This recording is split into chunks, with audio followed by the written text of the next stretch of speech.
ക്ലാസ്സിൽ തന്നെ നമ്മൾ എന്ത് ചെയ്തിട്ടുണ്ട്, ക്വസ്റ്റ്യൻസ് ഡിസ്കസ് ചെയ്തിട്ടുണ്ട്. 26 ആളുകളാണ് എക്സാം അറ്റൻഡ് ചെയ്തത്, 4 ആൾ ആബ്സെൻ്റ് ആണ്.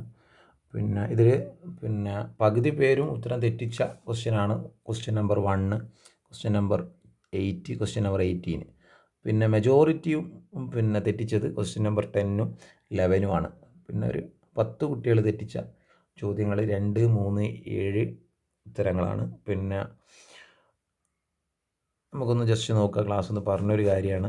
പിന്നെ ഒന്നാമത്തെ ക്വസ്റ്റ്യൻ്റെ ആൻസർ എന്ന് പറയുന്നത് ഇതാ എ ആണ്, 40 സെൻറ്റിമീറ്റർ ആണ്. അതെങ്ങനെയാണ് വന്നതെന്ന് നമ്മൾ പറഞ്ഞതാണ് അല്ലേ. അതായത് ഒരു റെക്റ്റാങ്കിളിൻ്റെ ഏരിയ എന്ന് പറയുന്നത് ലെങ്ത്ത് ഇൻറ്റു ബ്രെഡ്ത്ത് ആണ്. അപ്പോൾ ആ ഏരിയ 96 സെൻറ്റിമീറ്റർ സ്ക്വയർ തന്നിട്ടുണ്ട്. പിന്നെ ലെങ്ത്ത് ഒരു സൈഡും തന്നിട്ടുണ്ട്. ലെങ്ത്ത് എന്ന് പറയുന്നത് 12 സെൻറ്റിമീറ്റർ ആണ്. പിന്നെയോ പെരിമീറ്റർ കണ്ടെത്താനാണ് പറഞ്ഞത്. പെരിമീറ്റർ എന്ന് പറഞ്ഞാൽ നമുക്കറിയാം ചുറ്റളവാണ്. അപ്പോൾ 2 പ്രാവശ്യം എന്ത് ചെയ്യുക, നീളവും വീതിയും ബ്രെഡ്ത്തും ലെങ്ത്തും കൂട്ടുക, 2 × L+B, ഇങ്ങനെ ഒരു ഇക്വേഷൻ നമ്മൾ പഠിച്ചിട്ടുണ്ട് അല്ലേ. അപ്പോൾ ഇതിൽ നമുക്ക് ബ്രെഡ്ത്ത് കണ്ടുപിടിക്കാൻ പെട്ടെന്ന് പറ്റൂലേ. പിന്നെ നമുക്ക് എന്ത് ചെയ്യാം, നമുക്ക് L × B = 96 ആണെങ്കിൽ ബ്രെഡ്ത്ത് B എന്ന് പറയുന്നത് 96 / L, അതായത് 12 ആണെന്ന് തന്നിട്ടുണ്ട്. അപ്പോൾ നമുക്ക് എന്ത് ചെയ്യും, ബ്രെഡ്ത്ത് ഇവിടെ കിട്ടും അല്ലേ. ബ്രെഡ്ത്ത് ഇവിടെ കിട്ടും. ജസ്റ്റ് ഇതാ നോക്കി നോക്കാം നമുക്ക്. ഇത് 48 കിട്ടും. 12ൻ്റെ പകുതി എത്രയാണ്, 6. ഇനിയോ 6 ൽ 6 ഒരു പ്രാവശ്യം പോവും. 48ൽ 6 8 പ്രാവശ്യം. അപ്പോൾ 8 ആണ് ഒരു റെക്റ്റാങ്കിളിൻ്റെ ലെങ്ത്ത് എന്ന് പറയുന്നത് 12ഉം ബ്രെഡ്ത്ത് എന്ന് പറയുന്നത് 8ഉം കിട്ടി അല്ലേ. ചുറ്റളവ് എന്ന് പറഞ്ഞാൽ ഇവിടുന്ന് ഇങ്ങനെ ചുറ്റിയിട്ട് ഇവിടുന്ന് ഇങ്ങനെ സ്റ്റാർട്ടിങ് പോയിന്റിൽ തന്നെ എത്തണം അല്ലേ. അപ്പോൾ 12 കൂട്ടണം 8 കൂട്ടണം 12 കൂട്ടണം 8, അപ്പോൾ എത്രയാണ്, 12 8 20, 20 20 40 കിട്ടും അല്ലേ. അല്ലെങ്കിൽ ഇതിൽ കൊടുത്താലും കിട്ടും. 2 ഗുണിക്കണം നീളം എന്ന് പറയുന്നത് 12ഉം ബ്രെഡ്ത്ത് എന്ന് പറയുന്നത് 8ഉമാണ്. അങ്ങനെയാണെങ്കിൽ 2 ഗുണിക്കണം 20, 2 ഗുണിക്കണം 20 40 സെൻറ്റിമീറ്റർ കിട്ടും അല്ലേ. ഓക്കെ. ഇനിയോ അടുത്തത് വോളിയമാണ് ചോദിച്ചത് അല്ലേ. ജസ്റ്റ് ഇത് മയക്കുന്നുണ്ട്, റേസ് ചെയ്യുന്നുണ്ട്. നെക്സ്റ്റ് വോളിയമാണ് ചോദിച്ചത്. വോളിയത്തിൻ്റെ ഇക്വേഷൻ നമുക്കറിയാം. Volume of A rectangular block എന്ന് പറയുന്നത് അല്ലെങ്കിൽ വോളിയം ഓഫ് എ ക്യൂബോയിഡ് എന്ന് പറയുന്നത് നമുക്കറിയാം length into breadth into height ആണ്. അതായത് ഏരിയയുടെ കൂടെ ഹൈറ്റും കൂടി മൾട്ടിപ്ലൈ ചെയ്യണം. അങ്ങനെയാണ് ഇവിടെ ഡയറക്റ്റ് ക്വസ്റ്റ്യനാണ്. ലെങ്ത്ത് 8 സെൻറ്റിമീറ്റർ ആണ്, ബ്രെഡ്ത്ത് 4 സെൻറ്റിമീറ്റർ ആണ്, ഹൈറ്റ് 2 സെൻറ്റിമീറ്റർ ആണ്. അങ്ങനെയാണെങ്കിൽ നമുക്കറിയാം 8 × 8, അതായത് 4 ഗുണിക്കണം 2 എത്രയാണ്, 8. അപ്പോൾ 8 ഗുണിക്കണം 8 എത്രയാണ്, 8ൻ്റെ സ്ക്വയർ 64 ആണ്. 64 സെൻറ്റിമീറ്റർ ക്യൂബാണ് വരിക. ഇവിടെ ക്വസ്റ്റ്യനിൽ തെറ്റുണ്ട്.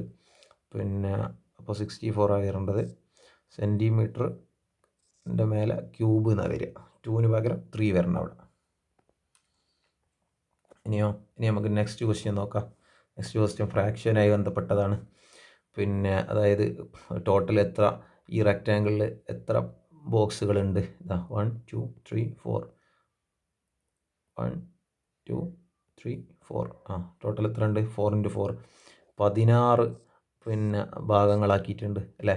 16 പോർഷനിൽ എത്ര പോർഷനാണ് കളർ ചെയ്തത്, 1 2 3 4, 4 പോർഷൻ അല്ലേ. അപ്പോൾ 4ൽ 4 എത്ര പ്രാവശ്യം ഉണ്ട്, 1 പ്രാവശ്യം. 16ൽ 4 എത്ര പ്രാവശ്യം ഉണ്ട്, 4 പ്രാവശ്യം. 1/4 കിട്ടണം. 1/4 C ആണ് ഉത്തരം. ഓക്കെ. നെക്സ്റ്റ് ഇനി ജസ്റ്റ് ഒന്നുമില്ല, ഒരു റിബൺ എടുത്തിട്ട് എന്ത് ചെയ്തു, ഒരു റിബണിൻ്റെ 3/7 പാർട്ട് നിഷ എടുത്തു. ബാക്കിയുള്ള ബാലൻസ് പാർട്ട് എന്ത് ചെയ്തു, സുഹറയും എടുത്തു. സുഹറ എടുത്ത ഭാഗമാണ് നമുക്ക് കണ്ടുപിടിക്കേണ്ടത്. അതായത് ടോട്ടലിനെ നമ്മൾ 1 ആയിട്ട് കൺസിഡർ ചെയ്തിട്ട് 1 - 3/7 ചെയ്താൽ കിട്ടും. ഇനി അതൊന്നുമില്ല, നമുക്ക് ഒരു ഭാഗം 3/7 ആണെന്ന് തന്നിട്ടുണ്ട് അല്ലേ. ഇനി ഓപ്ഷനിൽ ഏതെങ്കിലും പിന്നെ കൂട്ടിയാൽ 1 കിട്ടുമോ എന്ന് നമുക്കൊന്ന് നോക്കാം.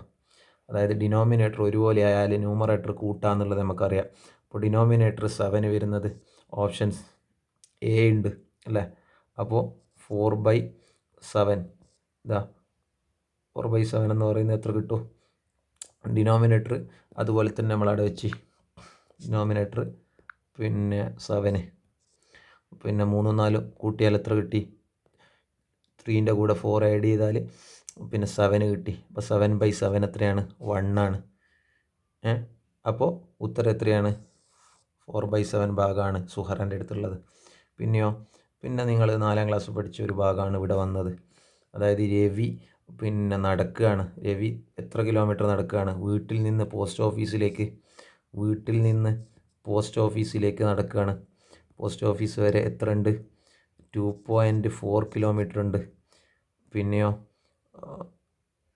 പോസ്റ്റ് ഓഫീസിൽ നിന്ന് പിന്നെ സൂപ്പർ മാർക്കറ്റിലേക്ക് എത്ര ഉണ്ട്? 3 കിലോമീറ്റർ ഉണ്ട്.